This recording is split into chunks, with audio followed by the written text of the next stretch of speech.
Damai sejahtera Kristus beserta sahabat-sahabat GKI dimanapun Anda berada. Sungguh adalah anugerah Tuhan jika kita bisa tiba di hari terakhir tahun 2020 ini. Teks yang mendasari perenungan kita di dalam momen yang istimewa ini terambil dari Bilangan pasal 14 ayat 6 sampai dengan ayat 9. Bilangan 14 ayat 6 sampai dengan ayat 9. Mari kita berdoa. Bapa di sorga, kami bersyukur untuk kasih setiamu. Sekarang di hari terakhir tahun 2020 ini kami kembali mau merenungkan firman-Mu. Roh Kudus menolong kami supaya kami makin mampu untuk mengerti kebenaran firman Tuhan dan makin bersungguh melakukannya. Kami berdoa di dalam nama Tuhan Yesus Kristus. Amin. Bilangan pasal 14 ayat 6 sampai dengan ayat yang ke-9 demikian. Tetapi Yosua bin Nun dan Kaleb bin Yefune yang termasuk orang-orang yang telah mengintai negeri itu mengoyakkan pakaiannya dan berkata kepada segenap umat Israel, "Negeri yang kami lalui untuk diintai itu adalah luar biasa baiknya. Jika Tuhan berkenan kepada kita, maka Ia akan membawa kita masuk ke negeri itu dan akan memberikannya kepada kita, suatu negeri yang berlimpah-limpah susu dan madunya. Hanya janganlah memberontak kepada Tuhan, dan janganlah takut kepada bangsa negeri itu, sebab mereka akan kita telan habis. Yang melindungi mereka sudah meninggalkan mereka, sedang Tuhan menyertai kita. Janganlah takut kepada mereka." Sahabat-sahabat, ada ungkapan dalam bahasa Inggris, "Let gone be bygone," yang sederhananya berarti yang sudah berlalu, biarlah berlalu. Ungkapan ini secara positif mengajak orang untuk tidak terpancang pada masa lalu. Seperti sekitar 10 bulan masa pandemi yang kita jalani terhitung sejak Maret tahun 2020 ini. Mungkin ada yang kehilangan orang yang dikasihi, ada yang kehilangan pekerjaan, ada yang usahanya merosot, malah bangkrut, dan yang sebagainya.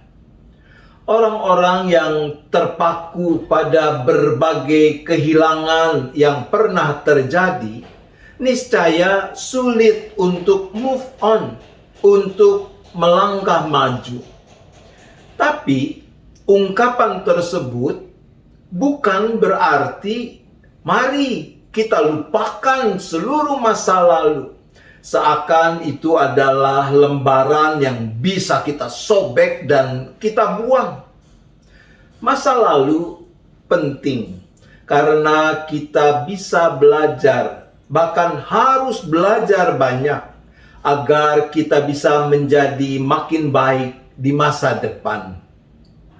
Bacaan kita adalah bagian dari kisah perjalanan umat Israel ketika Tuhan sudah mengeluarkan mereka dari tanah perbudakan di Mesir. Mereka sudah melewati padang gurun dan sebentar lagi mereka akan masuk ke tanah perjanjian, tanah Kanaan.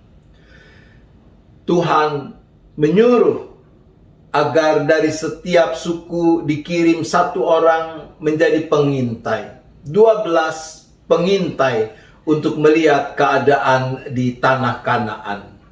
Sementara Musa, Harun, dan segenap orang Israel menanti dengan penuh harap di Kades di padang gurun Paran. Coba saudara bayangkan diri saudara sebagai bagian dari umat Israel pada saat itu. Ketika ke-12 pengintai datang dengan membawa serta oleh-oleh dari tanah perjanjian.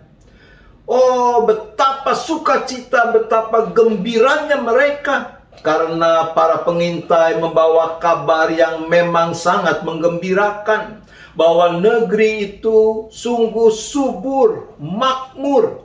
Saya ingat waktu saya masih sekolah minggu, guru sekolah minggu kami menceritakan hal ini sambil menempelkan gambar di papan flanel.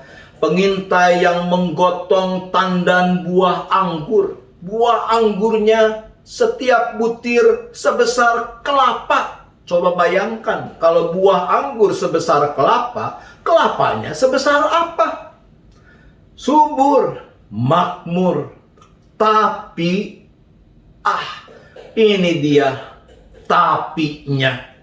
10 pengintai itu bercerita bahwa bangsa yang diam di negeri itu kuat-kuat dan kota-kotanya berkubu dan sangat besar. Mereka menegaskan kita tidak mungkin masuk, kita tidak mungkin mengalahkan mereka.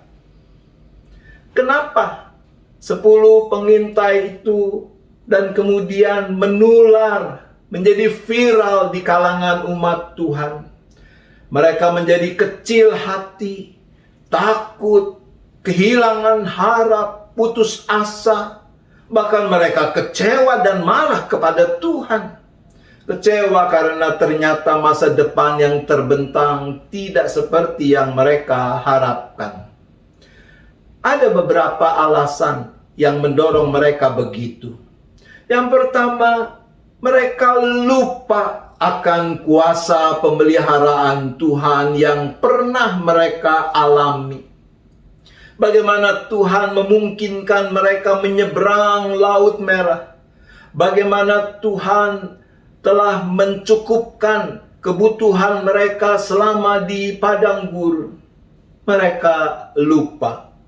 Mata, hati, pikiran mereka hanya terpusat pada ancaman yang menghadang dan memaknainya melulu sebagai bahaya.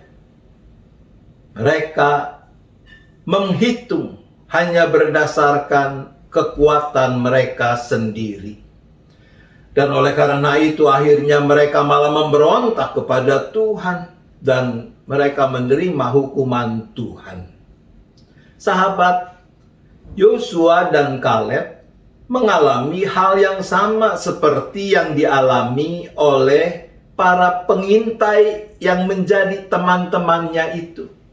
Mereka juga sama seperti umat Israel, mereka mengalami pengalaman panjang sejak keluar dari tanah Mesir. Tapi reaksi mereka berbeda. Mereka mengatakan, tidak, kita akan maju dan menduduki negeri itu sebab kita pasti akan mengalahkannya. Apa yang mendorong Kaleb dan Yosua bersikap seperti itu? Apakah karena mereka nekat? Oh tidak, saudara-saudara, mereka bukan nekat. Mereka juga pakai perhitungan. Tapi mereka tidak berhitung berdasarkan kekuatan mereka sendiri. Yang mereka perhitungkan adalah kekuasaan Tuhan. Mereka tidak hanya menatap ke depan, tapi juga menengok ke belakang, mengenang pemeliharaan yang telah Tuhan lakukan selama itu.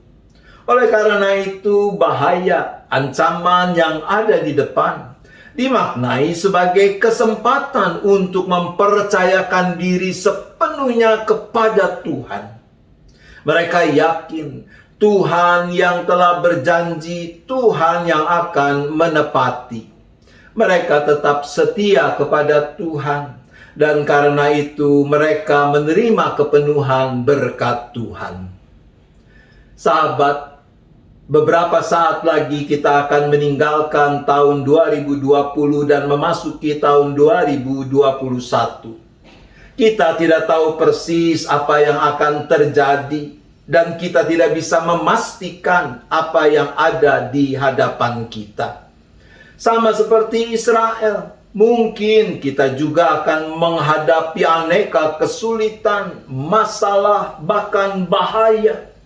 Kota-kota berkubu, pasukan yang seperti raksasa. Jika kita memperhitungkan semua itu dengan kekuatan sendiri, boleh jadi kita merasa tidak berdaya. Kita bisa menjadi lumpuh. Di penghujung tahun ini, kita diajak belajar dari Kaleb dan Yosua. Mari menengok ke belakang. Kenangkanlah semua pemeliharaan Tuhan yang telah menghantar kita melewati tahun 2020 ini. Kuncinya adalah sebagaimana dikatakan oleh Kaleb dan Yosua di dalam ayat 8 dan 9. Jika Tuhan berkenan kepada kita, maka Ia akan membawa kita masuk ke negeri itu dan memberikan kepada kita suatu negeri yang berlimpah-limpah susu dan madunya. Itu yang pertama. Jika Tuhan berkenan, berarti kita bertanggung jawab untuk menjalani kehidupan ini sedemikian rupa sehingga Tuhan berkenan kepada kita. Maka kita akan mengalami pemenuhan janjinya. Ayat yang ke-9 mengatakan, hanya janganlah memberontak kepada Tuhan. Menjalani hidup yang berkenan kepada Tuhan berarti kita tidak tergoda untuk memberontak kepada Tuhan. Kita mau tetap setia, mencari kehendaknya, menundukkan kehendak kita pada kehendak Tuhan. Sahabat, sebegitu jauh Tuhan sudah memimpin kita. Percayalah, tangan kasih-Nya akan terus menopang dan menaungi kita.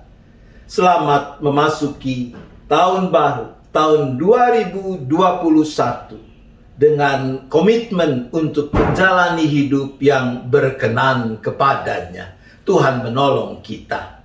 Amin. Mari kita berdoa. Bapa di sorga, sungguh kami bersyukur karena Engkau bukan cuma Allah yang berjanji, tetapi di dalam Yesus Kristus dan persekutuan Roh Kudus, Engkau adalah Allah yang membuktikan segala janji-Mu. Dan karena kasih setia-Mu yang Kau limpahkan, kami boleh menjalani kehidupan sepanjang tahun 2020 yang segera berakhir ini. Ada banyak hal yang terjadi yang tidak sesuai dengan apa yang kami harapkan, yang tidak sama dengan apa yang kami inginkan. Tetapi betapapun juga tangan kasih-Mu lah yang sudah menghantar kami memasuki saat-saat terakhir di tahun 2020 ini. Maka kami tidak ragu untuk mempercayakan seluruh kehidupan kami, baik kami pribadi, tapi juga seisi keluarga kami masing-masing, bahkan gereja-Mu, bahkan bangsa kami, ke dalam tangan pengasihan Tuhan. Biarlah kami dimampukan untuk menjalani hidup yang berkenan kepada Tuhan. Dijauhkanlah kiranya dari kami kecenderungan untuk memberontak kepadamu. Terima kasih ya Bapa, hanya di dalam nama Yesus kami berdoa. Amin.